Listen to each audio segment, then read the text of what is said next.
السلام علیکم، میں ہوں مریم اکبر اور آپ دیکھ رہے ہیں عکس خوف، جہاں ہر کہانی لے آتی ہے اندھیروں کا راز، ڈر اور تھوڑی سی دہشت۔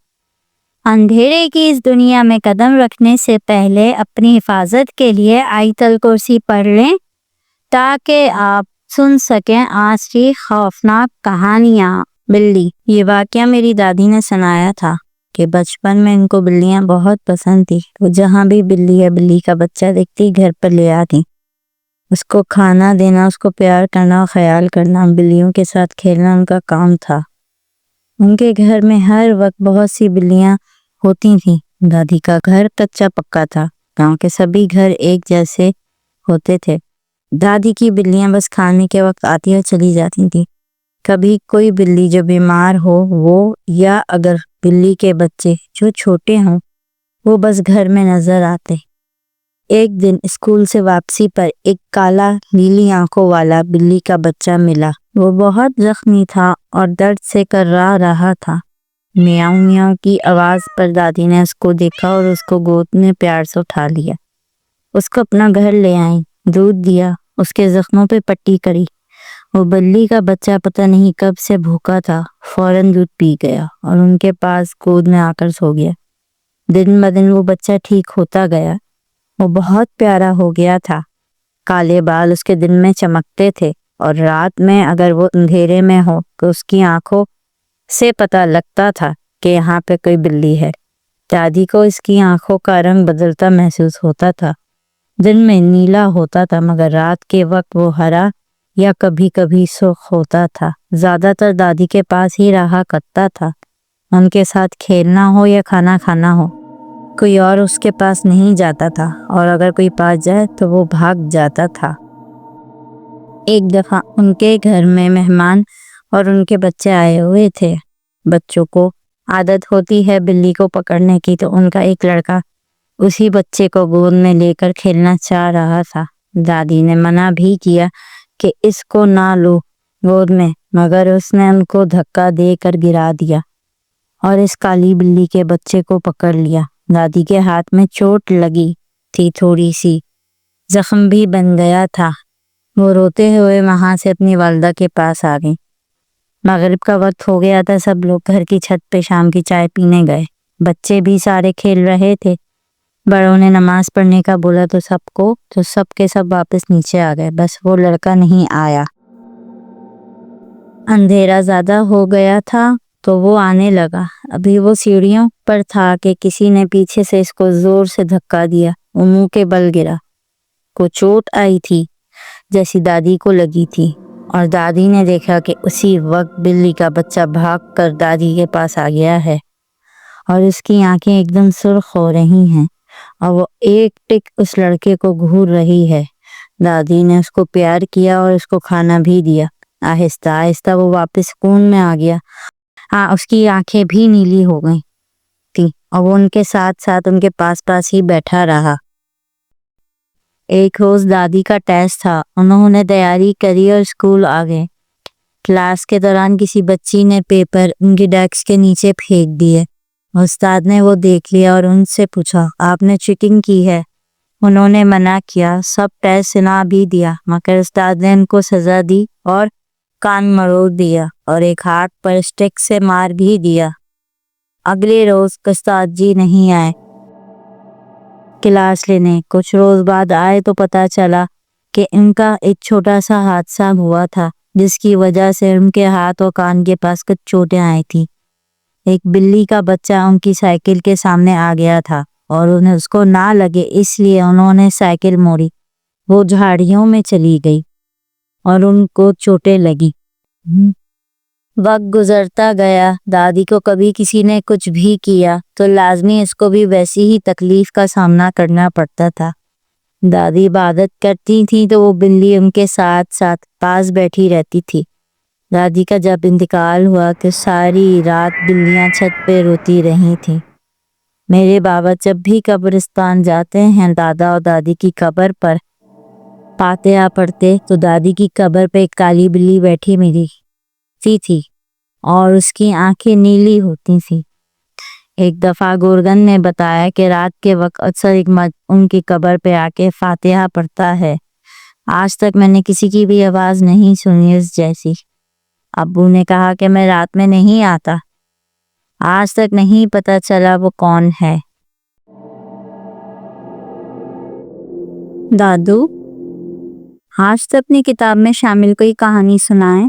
نمرا مسکرا کر بولی، کیا روحیں، جن، بھوت، چڑیلیں، ان کا وجود ہے اس دنیا میں؟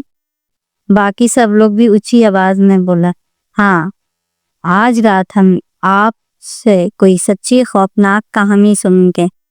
سکندر صاحب نے اپنی آرام دہ کرسی میں اپنی کمر کرسی کی پشت سے لگائی، کمبل اپنے گرد لپیٹا اور بولے، کہانی تو میں سنا دوں گا، مگر تمہیں یقین نہیں آئے گا۔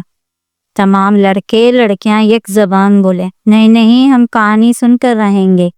یقین آنا یا نہ آنے کا فیصلہ کہانی سننے کے بعد کیا جائے گا۔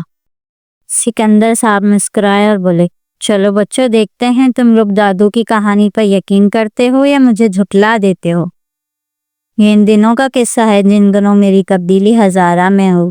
میں آتش جوان تھا۔ جوانی میں انسان بڑا بے فکر اور بے خوف ہوتا ہے۔ اسے یقین ہوتا ہے کہ اس کے سامنے بے شمار ماہ و سال موجود ہیں، حالانکہ یہ خیال ہی جھوٹ ہے۔ بھلا مٹی کے پتلے کی کیا اوقات ہے؟ بہرحال ان دنوں میں بھی لاپرواہ اور بیوقوفی کی حد تک نڈر ہوتا تھا۔ جب میرے شہر میں آمد ہوئی تو شہر میں خوف و ہراس کی فضا پھیلی ہوئی تھی۔ ہر ہفتے کسی شہری کی سرکٹی لاش ملتی۔ شہری خوف و ہراس کے سائے میں زندہ تھے۔ شام ڈھلتے ہی لوگ گھروں سے نہیں نکلتے تھے۔ علاقے کے نئی ایس ایس پی ہونے کے ناطے میری ذمہ داری تھی کہ میں شہریوں کی جان و مال کی حفاظت کروں۔ میرے اندازے کے مطابق یہ کارگزاری کسی سیریل کلر کی تھی۔ یہ اپنی اسمگلنگ اور غیر قانونی سرگرمیوں کو چھپانے کے لیے عام عوام میں دہشت پھیلا رہا تھا تاکہ لوگ شام ڈھلے گھروں سے مت نکلیں۔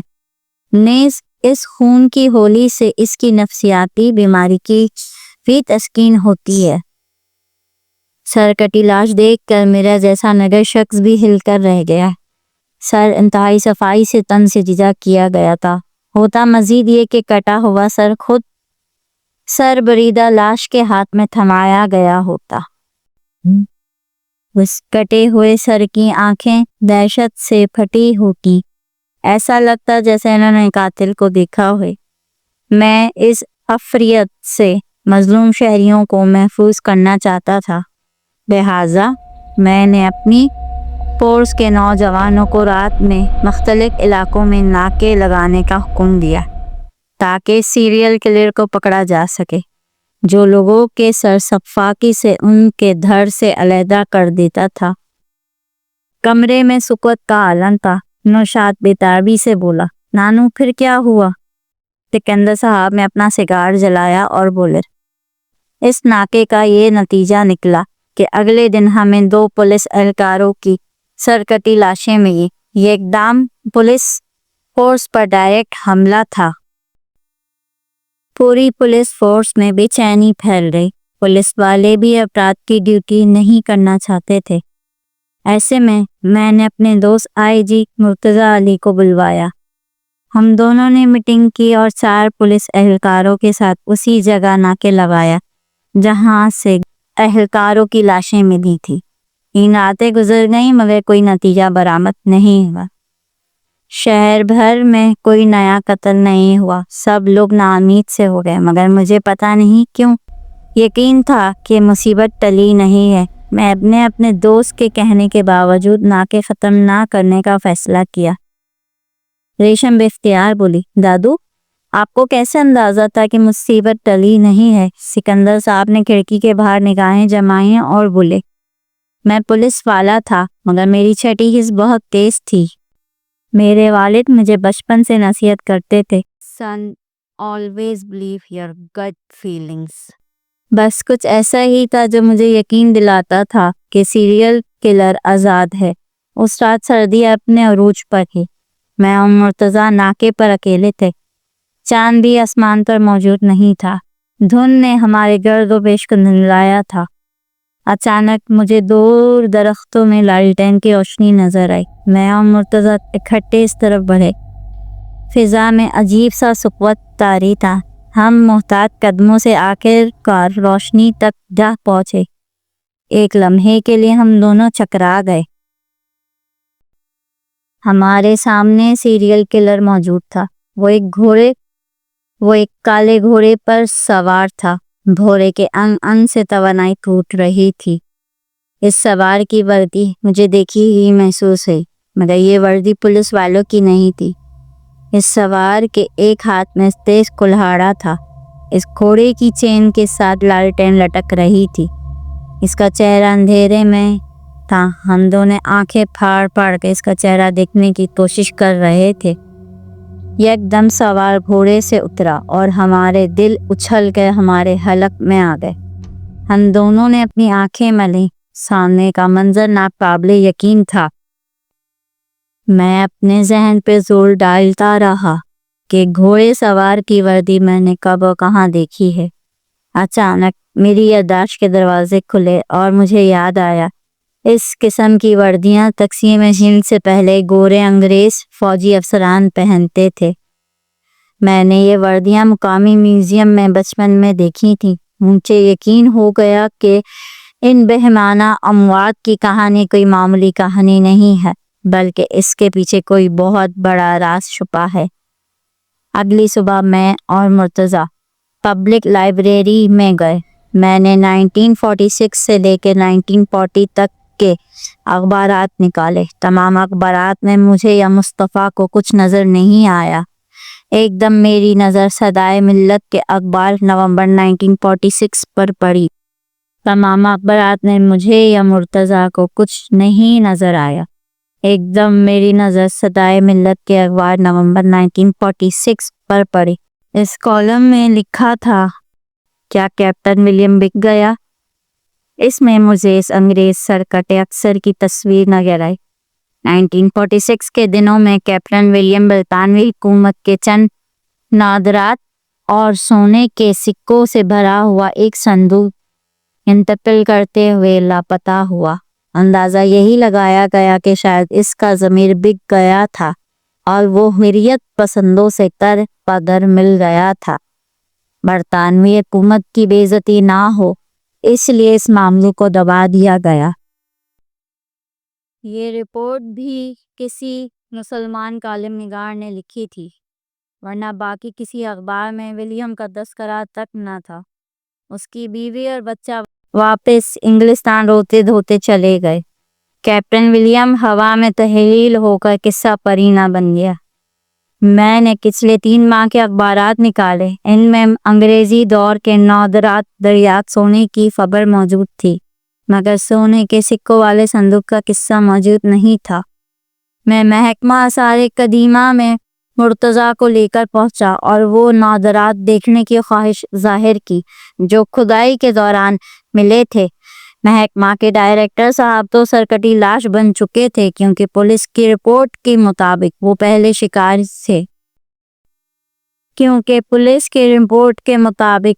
شکار وہی تھے۔ میں نے محسوس کیا اسسٹنٹ ڈائریکٹر اور اس کا پی اے بہت نروس تھا۔ وہ بار بار ہونٹوں پر زبان پھیرتے، ان کی پیشانیوں پر پسینہ چمک رہا تھا۔ اتنی سردی میں پسینے آنے کا مطلب یہی تھا کہ وہ چھپانے کی کوشش کر رہے ہیں۔ میں نے میز پر مکہ مار کر کہا، سونے کے سکوں سے بھرا صندوق کہاں ہے؟ پولیس والوں کا خوف تو مردے کو بھی بولنے پر مجبور کر دیتا ہے۔ تو میرے سامنے تو نام نہاد شریف لوگ موجود تھے۔ میری صرف آنکھیں اور جارجانہ زیور دیکھ کر ان پر کپاہٹ طاری ہو گئی۔ اسسٹنٹ ڈائریکٹر اور اس کا اسسٹنٹ چابی والے طوطے کی طرح بولنے لگا۔ انہوں نے ہمیں پوری تفصیل سنا دی۔ ان کی نشاندہی پر ہم آبادی سے باہر کھنڈرات میں پہنچے، جہاں سے وارداتوں کا سلسلہ شروع ہوا تھا۔ ان کی نشاندہی پر مقررہ جگہ کھدوایا گیا تو ہمیں سونوں کے سکوں سے بھرا صندوق اور اس کے ساتھ سرکٹی لاش، کٹے ہوئے سر کا ڈھانچہ ملا۔ ہم نے صندوق حکومت کے خزانے میں جمع کروا دیا۔ میں نے لاش کو تابوت میں رکھوا کر کیپٹن ولیم کے خاندان سے انگلینڈ رابطہ کیا۔ ان کا پوتا یہ جان کر خوش ہوا کہ اس کے دادا کی لاش مل گئی ہے اور اس کا دادا چور یا غدار نہیں تھا۔ اس کی ہدایت پر کیپٹن ولیم کی لاش عیسائی مذہب کے رسومات کے مطابق مقامی اقلیتی قبرستان میں دفنا دی گئی۔ میں ذاتی طور پر تدفین میں شریک ہوا۔ پادری نے بائبل کی آیت پڑھ کے متوفی کی روح کے سکون کے لیے دعا کی۔ بہت جلد ہی قبرستان سے سب رخصت ہو گئے۔ سر جاگ کی فنکی بڑھ چکی تھی۔ میں نے اوور کوٹ اپنے گرد لپیٹا۔ تمام قبریں چاند کی روشن زرد روشنی میں بہت ہی پرسرار اور تنہا سی لگ رہی تھی۔ سردی کی شدت میں اضافہ ہو چکا تھا۔ میں نے دل گرفتگی سے سوچا، ایک ایسے شخص جس کو قبر بھی نصف صدی کے انتظار کے بعد ملی، جو سالوں سے لاپتہ قرار دے دیا گیا تھا، جس کے گھر والے اسے بے وفا سمجھ کے لان ملامت کرتے رہے۔ اچانک مجھے گھوڑوں کی ٹانپوں کی آواز سنائی دی۔ میں نے سر اٹھا کر دیکھا، کیپٹن ولیم میرے سر پہ موجود تھا۔ آج اس کا سر اس کے ہاتھ میں نہیں تھا بلکہ اپنی جگہ پر موجود تھا۔ اس کے ہاتھ میں کلہاڑا نہیں تھا۔ وہ مسکرایا، بولا، تم نے مجھے سکون دیا۔ میرے اپنے ساتھی لیفٹیننٹ ایڈورڈ نے مجھے مار کر سونا چھیننا چاہا، مگر میرا سر کٹنے سے پہلے میں نے اس کو جہنم رسید کر دیا۔ میں سارا وقت یہ سوچتا تھا، میرے بیوی بچے کو پتہ چل جائے کہ میں چور و غدار نہیں، میں تمہارا احسان مند ہوں۔ میرا منہ کھلا دیکھ کر وہ مسکرایا اور بولا، ہم نے ہندوستان پر حکومت یہاں کی زبان سیکھ کر کی۔ میں جن لوگوں کو مارا وہ چور اور رشوت خور تھے، جو خود برا کام کرتے ہیں اور دوسروں کو اس کے جال میں پھنسا دیتے ہیں۔ میں برے لوگوں کو ان کا انجام سے ملواتا تھا۔ جب اس ڈائریکٹر نے میری لاش اور سونے کے سکے ملنے کا اعلان نہیں کیا تو میری سالوں سے تڑپتی روح غم اور غصے سے کا شکار ہو گئی۔ میں نے تمام بے ایمان لوگوں کو سبق سکھانے کا ارادہ کر لیا، مگر تمہاری ایمانداری اور بہادری نے مجھے جیت لیا۔ اب میں اپنی منزل پر جا رہا ہوں، جہاں میری بیوی جینٹ اور میرا بیٹا جان میرا انتظار کر رہے ہیں۔ وہ آہستگی سے چلتا اپنی قبر کے قریب پہنچا اور دھند میں مغم ہو گیا۔ اس رات قبرستان سے نکلتے ہوئے مجھے یقین تھا کہ اب سر کٹا سوار کسی کو شکار نہیں کرے گا۔ شاید ہر شخص اپنی داستان کا اختتام مناسب طریقے سے چاہتا ہے۔ شاید ہر قبر کے ساتھ ایک کہانی منسلک ہوتی ہے جو چاہتی ہے کہ اس کو سنا جائے۔ کمرے میں موجود تمام لوگ حیرت زدہ سے سکندر صاحب کو دیکھ رہے تھے۔ سکندر صاحب مسکرائے اور بولے، چلو بچوں، شب خیر۔ تمام لڑکے لڑکیاں بے اختیار بولے، یہ کہانی تھی نا؟ سکندر صاحب مسکرائے اور بولے، میں نے کہا تھا نا تم لوگ یقین نہیں کرو گے۔ یہ تھی آج کی کہانیاں۔ اگر آپ کو یہ کہانیاں پسند آئی ہیں تو ویڈیو کو لائک کریں، چینل کو سبسکرائب کریں اور بیل آئیکن ضرور دبائیں تاکہ اگلی بار جب اندھیرا پھر سے دستک دے تو آپ تیار ہوں۔ عکس خوف کے ساتھ اگلے ڈر کے لیے خدا حافظ۔